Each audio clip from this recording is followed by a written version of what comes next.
A Florida woman wants an official Sugar Daddy Appreciation Day. A Florida threesome was interrupted when a man threw a cinder block. A Florida woman lost her nipples in some terrible plastic surgery, and a Florida man broke the world record for push-ups. These are the weird stories for Friday on Weird AF News, and they are all from the state of Florida, because on Friday on Weird AF News, we only do weird news from Florida, from the week. It's called Florida Fridays on Weird AF News. I thank you for joining me. Let's do it.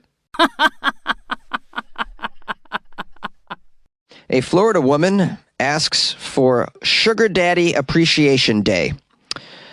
A woman got dressed up and went to a local board meeting in Florida to request a new day.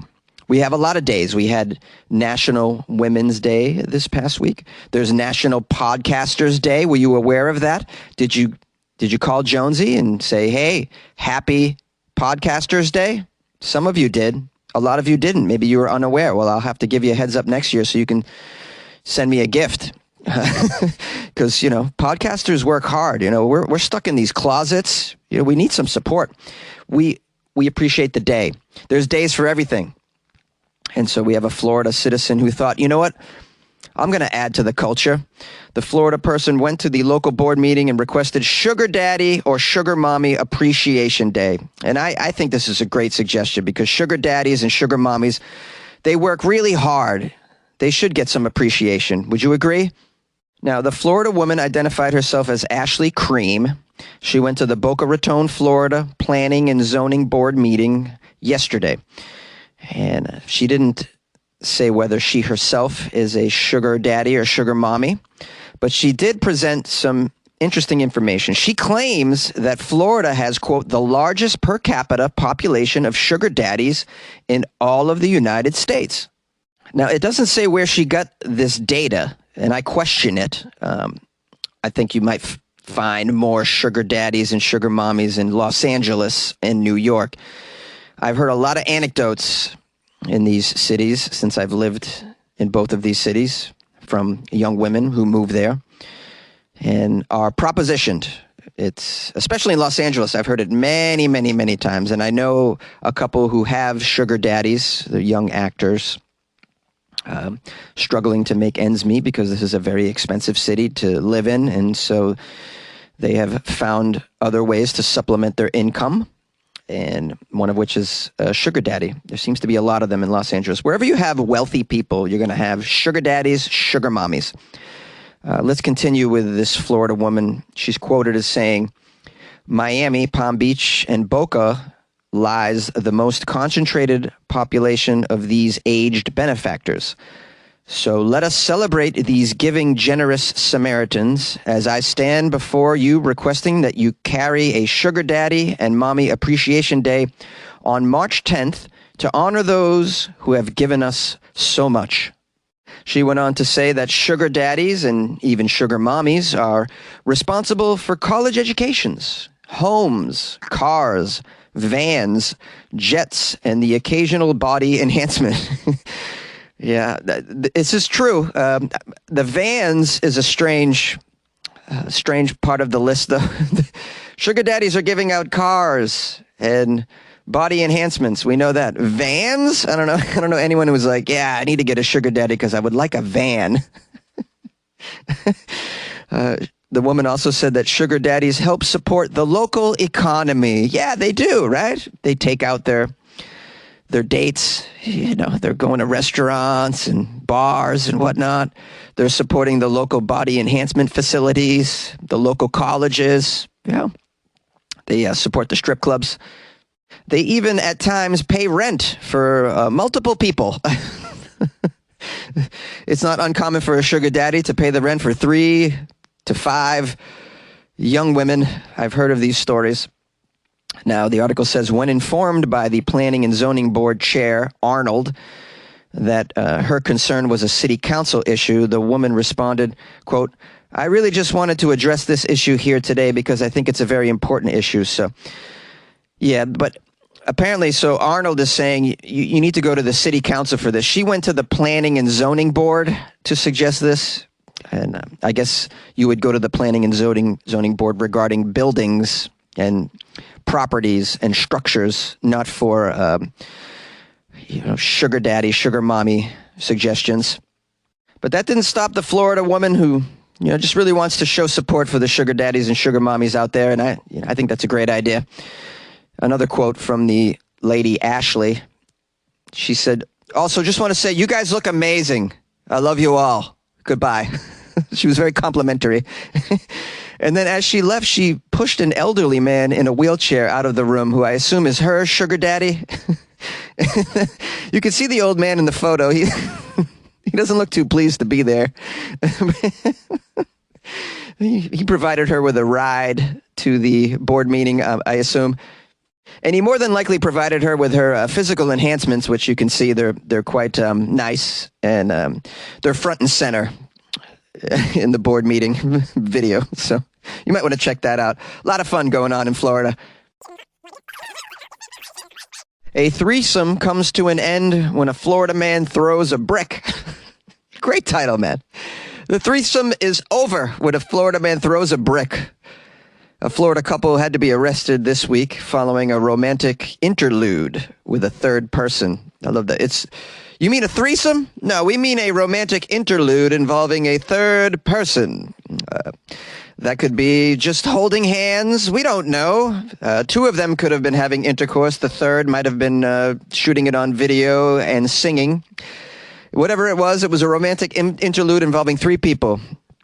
And it turned violent, unfortunately. The last thing you want at your romantic group interlude is for it to turn violent. Let's find out how the brick was involved. We have Stephen Lopez, a Florida man, age 31. He was charged with throwing a cinder block. All right, that's larger than a brick.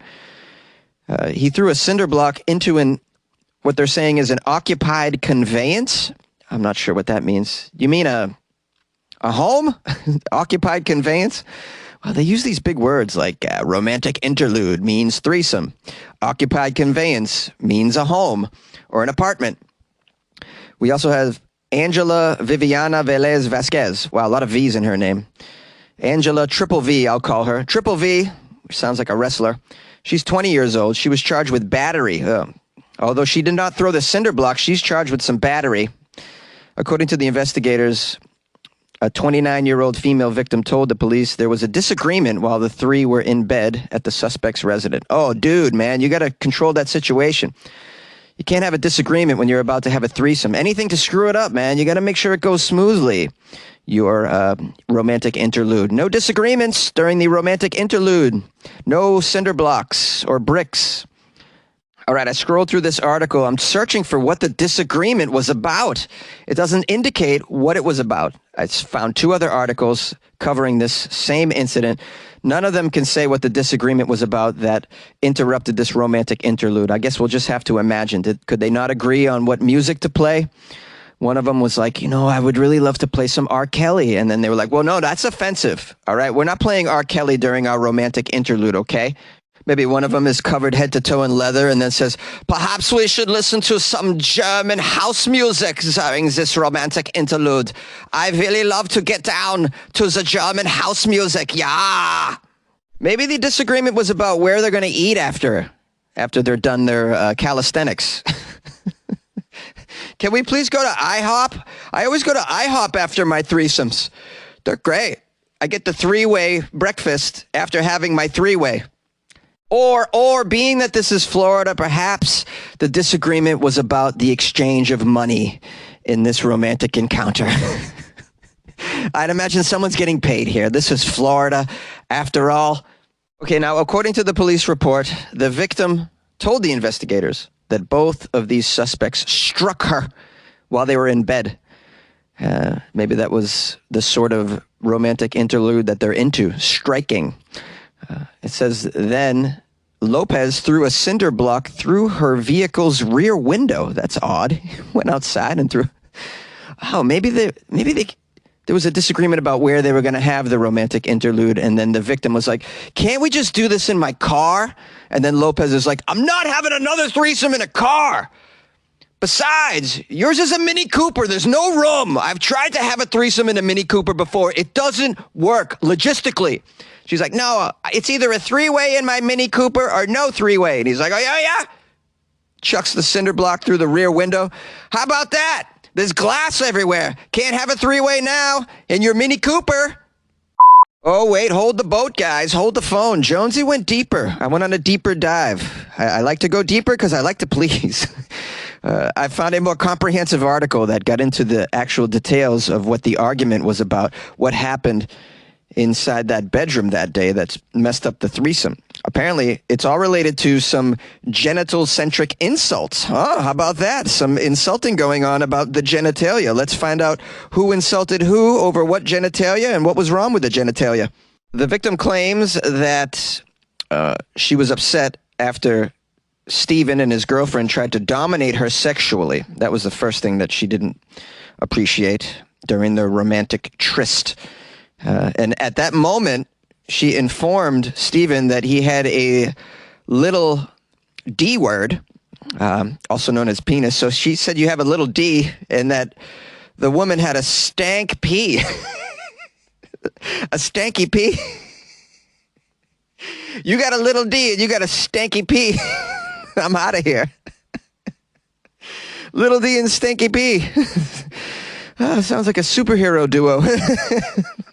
Never fear, Little D and Stanky P are here. You don't want to take us into the bedroom, but we'll save you. We'll save you from the evildoers.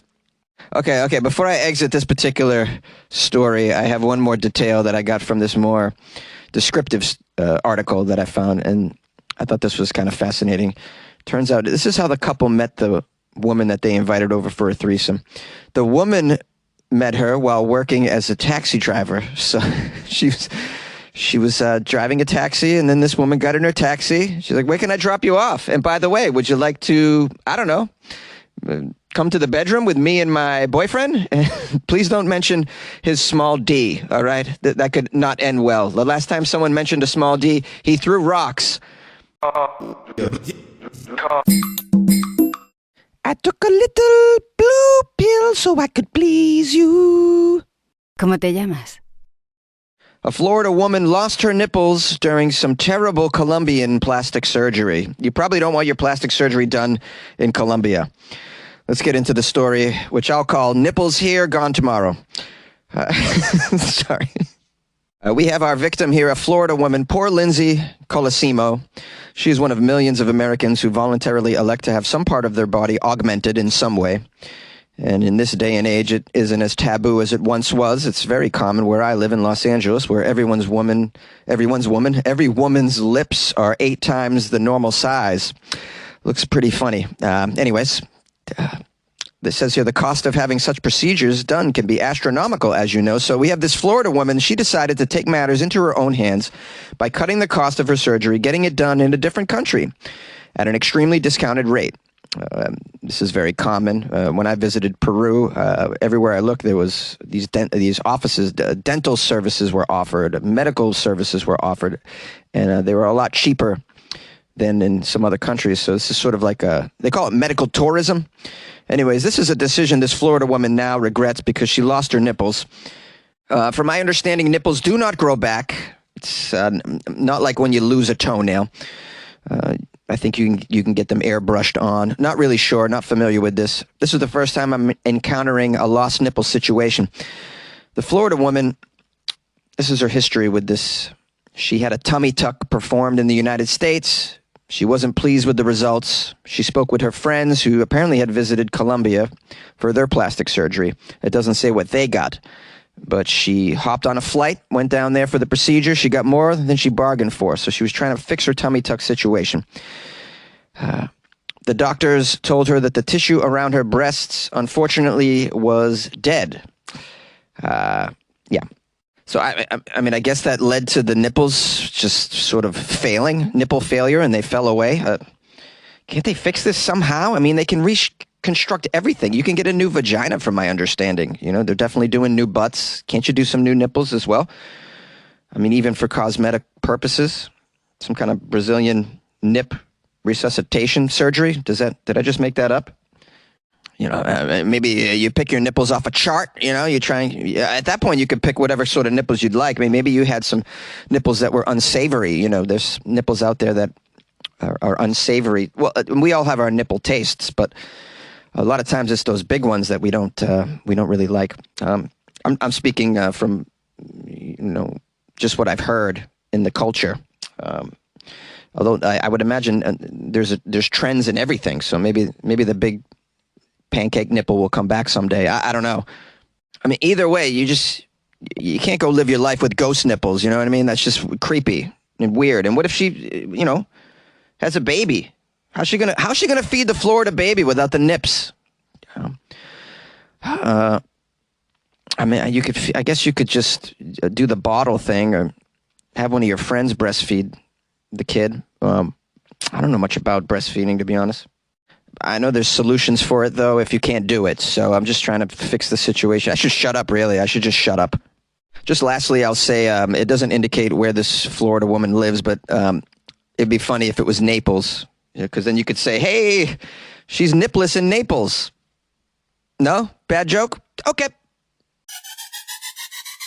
A Florida man breaks the world record for push-ups in 1 hour.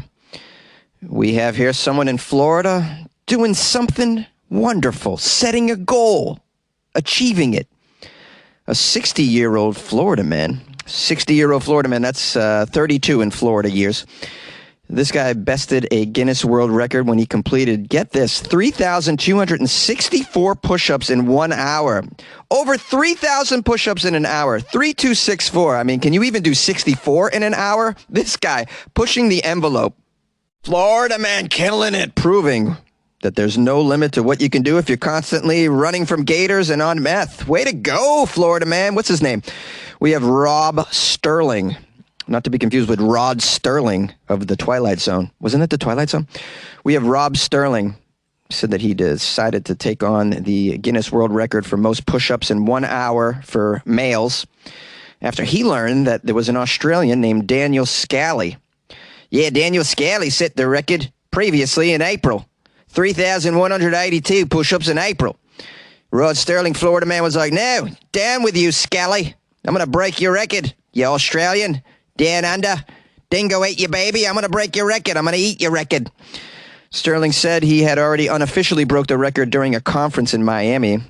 It's just unofficial. There was somebody dared him at the bar. He's like, I could do it. And then just did about 3,200.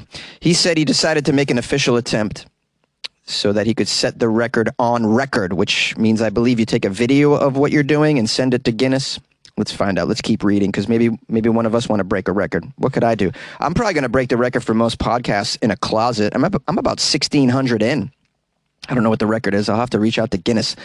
My goodness, my Guinness. I love Guinness. Okay, so this guy, Rod, said he was going to make an attempt and set his personal goal at 3,200, which, of course, would have broken Daniel Scally's, the Australian's record. But Floridaman didn't stop there. He beat his own goal, 3,264 push-ups in 1 hour. He has a video from his successful attempt, which is now being submitted to the Guinness World Records for official verification. Now, I whipped out my calculator here, and I did some division, right? We have here 3,264 in 1 hour. That comes down to 54.4 push-ups per minute. I'm going to reduce it even further to get push-ups per second. That is 0.90666666 push-ups per second. So about 1 per second, which seems easy, but, after 10 minutes of that, I mean, imagine the burning that you're feeling. I mean, to keep going for an hour is very, very impressive. It is certainly a feat for anybody to do, never mind a guy who's 60 years old. By the way, you got to see a photo of this guy. He's got a full head of hair. He's jacked. Looks like a sugar daddy that needs some support. Yeah, let's give him his own day. Sugar daddies with great heads of hair day. Okay, so this guy also told the media he's not going to stop here. He's going to keep going. He wants another Guinness record. Let's see what it's going to be. Best hair while doing push-ups? He says, there's a 1-minute push-ups world record that I'm eyeing. It's 144 push-ups in 1 minute, and I set out to do that while I was training for this, and I think I got this. Oh, love it. Florida man setting another goal. Any Florida man that could set more than one goal in life is already bucking the trend down in Florida. Heck, man, if you could just be alive, stay alive in Florida. I mean, you're doing it. You're doing it.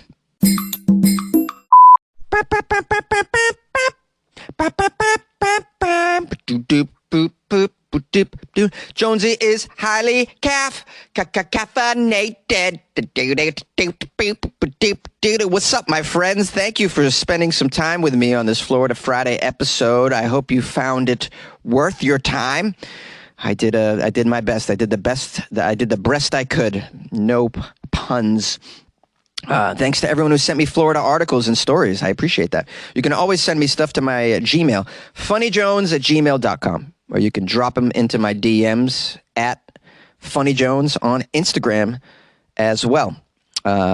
I want to give some shout outs here to people who left me a very, very lovely reviews on Amazon. We have Jesse Carmona. Jesse Carmona gave me 5 stars and wrote, I think that a good amount of the time, meaning about probably like 34% of the time, you're dorky enough to be cool. And I like it, Jonesy. Kind of makes me wonder if you're cute. I am! I swear you make some of this stuff up, though. I fact-checked everything, but I just don't have time to fact-check all that. So I just sit back and enjoy the ride. Thanks, Jesse. Yeah, sit back and enjoy the ride, Jesse. It's free. So, very little commitment here. But yeah, you can fact-check this stuff. I don't fact-check everything, but I'll look up the ones that seem like they might not be true. Most of them are coming from legit sources anyways, so that I don't really need to fact check them, but there's some that are questionable, and then I will look for multiple stories, and if I don't find them, then I'll sort of like kind of put them to the side until I have more time to research. And, oftentimes I'll never even get back to them because there's just so many stories that are true, that are verifiable, that are totally weird that I don't have to worry about the content. Anyways, as you can see, my mouth is moving faster than my brain because I've had way too much coffee. Okay, Elizabeth, shout out. She gave me 5 stars on Amazon as well and wrote, totally worth it. I accidentally came across your podcast, Jonesy, and loved it. So now I listen to you every morning. Also, my friends and I are going to one of your shows in Dallas, Texas later this month. Just look for the 3 hot blondes. Keep us laughing. Thank you. Oh, look at that, guys. I got 3 hot blondes coming to my show in Dallas, Texas. Now, I know that's probably not a rare event for everyone in Texas because everyone's a hot blonde in Texas. It's just filled with hot blondes, I think. But to me, this is a treat, so I'm so looking forward to it. Thank you, Elizabeth. Thank you for taking the time to write that, and I look forward to meeting you at my show in Dallas. If you guys want to know the details, I'm going to be headlining TK's in Addison, and that is going to be the last weekend of March. So I think the dates are 24, 5, 6, 7, something like that. It's like a Thursday through Sunday. Anyways, you can go to their website. Just Google TK's Comedy Club, Texas. It'll come up. So thank you, Elizabeth. Looking forward to seeing you and all your hot friends. Also, I just let you know, I'm going to publish some phone calls after this. If you want to call the show, 646-450-2012, anytime. So we heard from some OGs, by the way. Like Michael and Connie called. We heard from Kelly, who is educating us on what intersex means. Rebecca from Texas called to just kind of clear up the whole teacher thing, because she's been a teacher for decades. She had an opinion on that teacher breast story. Had a new caller named Aster, who says that Weird AF News should be national. And I agree. Well, I don't know what national means. I mean, it's available all over the world. I know that, but it should be picked up and, spread more. I think it's definitely something that everyone can enjoy for the most part if you're English speaking. And, and I try to keep it clean for the kids even. So, yeah. Well, you guys can always help spread it. That could be a thing too. So if you really love it, share it. And word of mouth works too. Just tell a friend. That's pretty cool. Also got a call from Shante, who she really laid it out. And she's called many, many times. I really love to hear from her. Shante said that she feels bad for comedians right now because the world can't seem to take a joke and people are stupid. And I completely agree. And yes, it has made my job more challenging. And it's the reason why sometimes I'll do disclaimers on the show, because I know people are going to take me out of context, or could. So I try to do that. But, I don't pull too many punches. I think overall, at the end of the day, I state my opinion on this podcast, and sometimes my opinion is unsavory to certain people. And I know that, but I do it anyway. So yeah, it does affect me, but not too much. It doesn't have to affect me. It doesn't have to stop me because I'm just doing this tiny little podcast in a closet. It's not like I'm being paid by NBC or NPR. If this show was on NPR, do you think I would be allowed to say the things I say? No. But because I don't have some corporation that's funding me, I can do what I want. I can say what I want, and I want to keep it that way. Even if a corporation was trying to fund me and then they were like, well, we want to change what you do. We want you to take it down a notch, maybe not express your true opinion. I'd be like, you know what, you can screw, because just take your money elsewhere, because I'm never going to do that. I'm always going to speak my mind. You can't find people speaking their minds in this world of entertainment. It's hard. You can. There's a few, Dave Chappelle, there's a few, but Dave is super wealthy. He can do that. I'm not one of those wealthy guys. So, and in one sense, I'm taking a risk by speaking my mind on this podcast because, maybe it'll never have mainstream appeal. I don't know that. Maybe just people like us, weirdos that want to hear someone say it like it is, will like it. But that's fine with me, because I know if you're a fan of mine, you're legit. You're like authentic. I don't have to worry about that. And the people that love this show, I can rely on you, and I know that it's real. Anyways, I didn't mean to get all sentimental on you, but just Shante made me think of these things, and so I appreciate the calls. By the way, guys, if you'd like to support this show, please consider buying me a coffee or joining the Patreon, which you can do off my website, weirdafnews.com. You can click on the banners that we have there, buy a coffee, join the Patreon. There's also a link to the Patreon in the description of the podcast. So you can just go to patreon.com/weirdafnews. That's pretty cool. I hope you have a nice weekend, or you had one, in case you're listening to this Monday morning, or you're about to have one in case you're listening to this Friday night. I appreciate your support and your time. Much love. See you later. Yay! Over the weekend, the Department of Land and Natural Resources received... Sorry, I was just listening to your podcast. I've been listening to you now for about, shucks, man, I think like almost 2 years, I think. Either way, listen, Jonesy, you're crazy, you're great. Born in Trinidad, went to New York, lived in Florida for a very long time. In fact, I just tagged you on an Instagram post about some Florida stuff. It's incredible. I'm in New York at the moment. My name is Aster, and I've got to say, your show should be national, international. I like the weird news. I didn't know if you were saying in the closet because you were in the closet, but either way, it doesn't matter, bro. You are different news, and I like different because different a lot of the times means real. So Florida has a lot of crazy stuff, and keep doing what you're doing, man. Good luck with your life. All right. Hey, Jonesy, this is Shantae from California. Anyway, so, I'm just thinking about you as a comedian, period, because, what's going on in the world right now, where they're having a backlash. I'm not going to say the names, but people are having a backlash, negative reviews of what a certain comedian said during his live stand-up regarding to what happened to him last year's at an award show.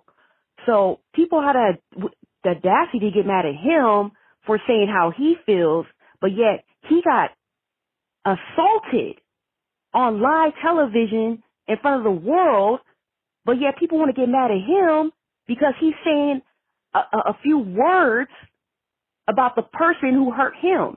I mean, this is ridiculous, the world that we live in. This is ridiculous, the world that we live in, that comedians can't say nothing without people being so offended about it. It's so stupid. Like now I hear you on the podcast, every time when you talk about drugs or whatever, you say, oh, I don't condone it.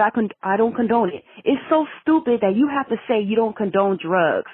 It's just so stupid. Like, people know you don't condone drugs, but we live in a world where you have to say it because then somebody's going to call you, oh, you should say that that you don't condone drugs. That's not cool. Da, da, da. Like, I just don't get it. Why can people just say a joke without people just getting so defensive about every little thing?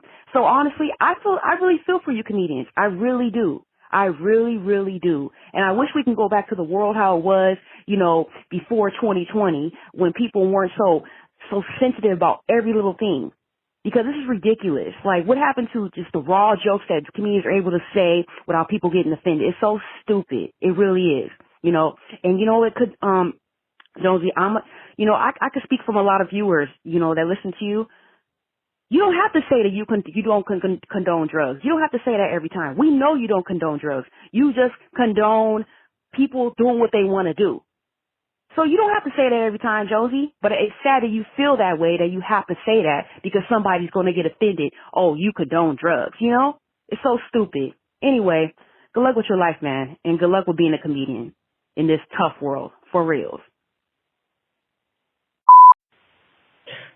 Hey, Jonesy, it's Kelly. Your fan with the ex who has the tiny penis. Anywho, calling about yesterday's show. First, the blue whale is actually the largest mammal on Earth, not the humpback. That's like second or third. I always remembered weird facts like this. And maybe you could speak Hawaiian, but sometimes your pronunciations are a little off for anything. So, I don't know. I can't speak Hawaiian, but I can say humi humi nuku nukuapua'a, which is a Hawaiian dish. Also, Miss Lemieux, the teacher in question, I went and looked at an article myself because I was so puzzled by what size the breast could potentially look like. And the man that they have in those pictures that could possibly have been her isn't her. Look at the noses and compare them to the other person. The nostrils are the wrong shape. The nose isn't as slim as the man's. Not the same person. But intersex also isn't a gender per se. It's what in the olden days would have been termed hermaphroditism.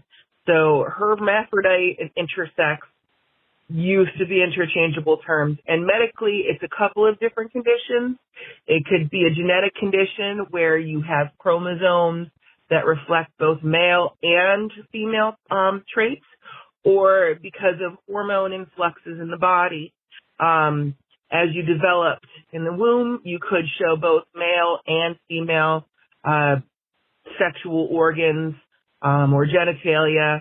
So when Miss Lemieux was saying that she's undergoing transition therapy, it's probably because her body produced more male hormones than she needed.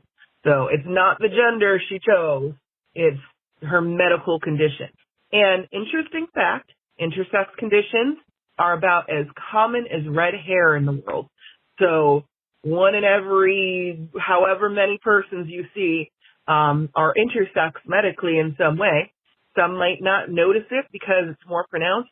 And there's even cases where boys have YY chromosomes, which is extremely rare, instead of XY. And because they don't have the trigger, the balance to have their body cue their male development, their puberty, they end up extremely feminine. And many of them, they have no male genitalia, they have no male hormones produced regularly. So many of them grow up thinking that they are extremely female until they have... Hey, Jonesy, this is Becca in New Braunfels, Texas. I am listening to the segment with the Canadian teacher with the size Z breasts. Like you, I had no idea such a thing existed. And I literally have you paused right now on my Alexa speaker because I went to look up the article you're talking about and look at the pictures.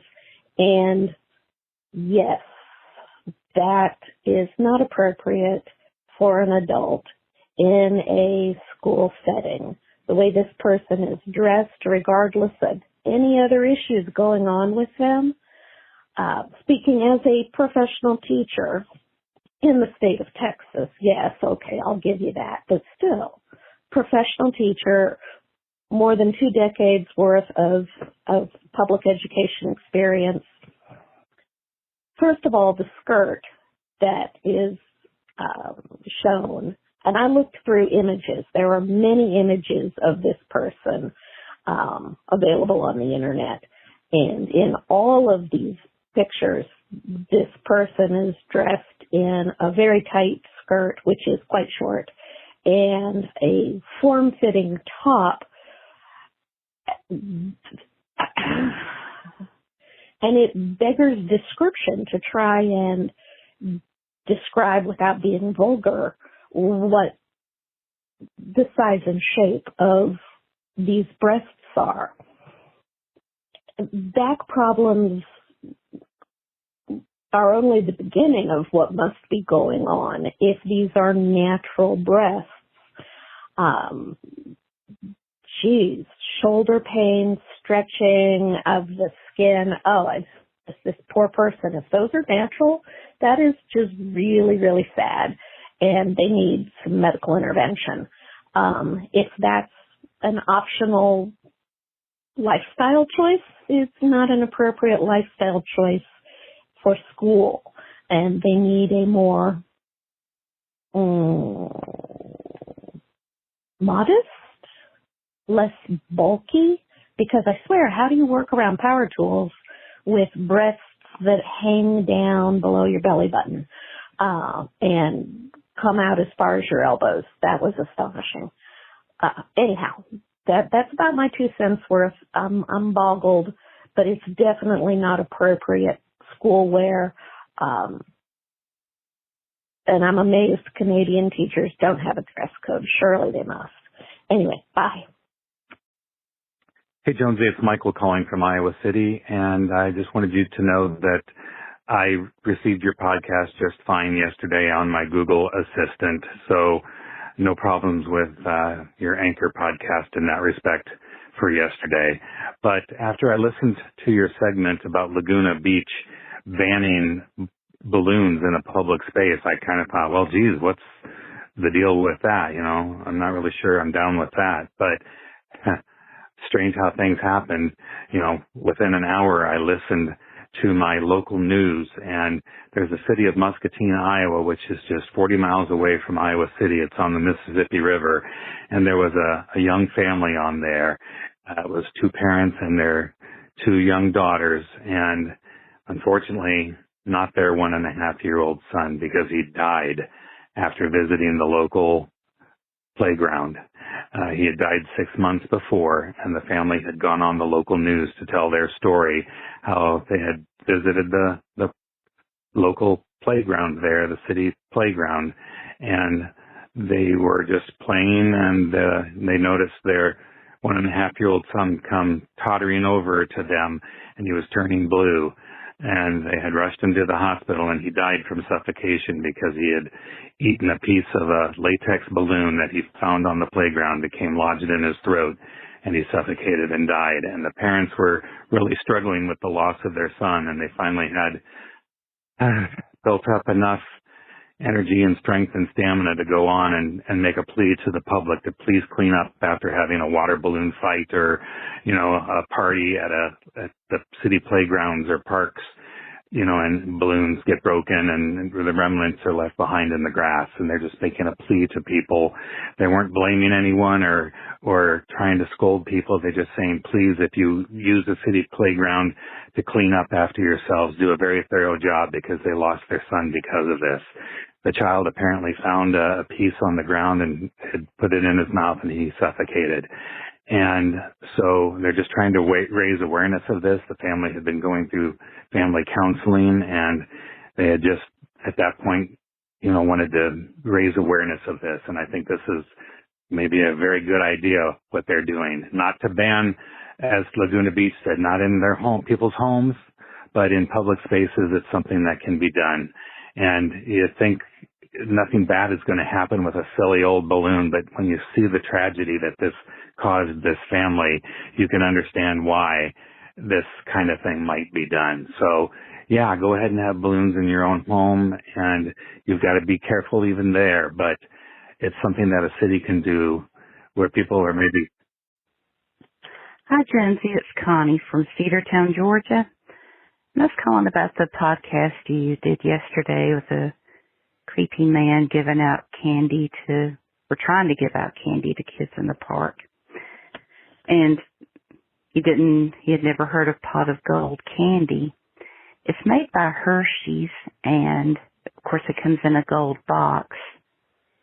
And I'm not real sure what the difference is except for the box. But I have had those before, and they are very good. It's just assorted chocolates like always.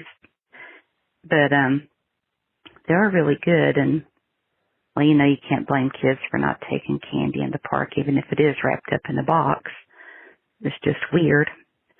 But in the Random Act of Kindness Day, I don't remember they doing anything specific on that day, but around here people do still open doors for each other, and you know, if you're to pull out of a driveway at your house, or of course that doesn't happen at home, but like in a parking lot, if you're trying to pull out onto the road and they're backed up, people will let you out and, you know, give you some leeway. So that's, you know, an act of kindness, I think. Or, you know, not running over you when you try to merge, you know, that kind of thing. So, you know, they do still happen. But, and two, I just saw this commercial. I'm at home and I'm watching TV, and it was a Smokey the Bear commercial, which I haven't seen one in like forever. But, these two guys are sitting around the campfire discussing the proper way to put one out, which I'm sure people really talk about when they're camping. But Smokey the Bear's voice comes on, and it's female. And I thought, Smokey Bear's a girl bear? Which, you know, there's nothing wrong with that, but I guess I've always thought of them as being a male bear. So that really confused me, and I don't know if anybody else is confused about that or not. They probably haven't even thought about it, but it just threw me for a loop. I thought, gosh, Smokey's a girl? So anyway, but, and two, at the end of the podcast, you mentioned a change in the company that you do that puts out your podcast. And that would be really sad if I didn't. I mean, I know things don't ever last forever, but it would be disappointing not to hear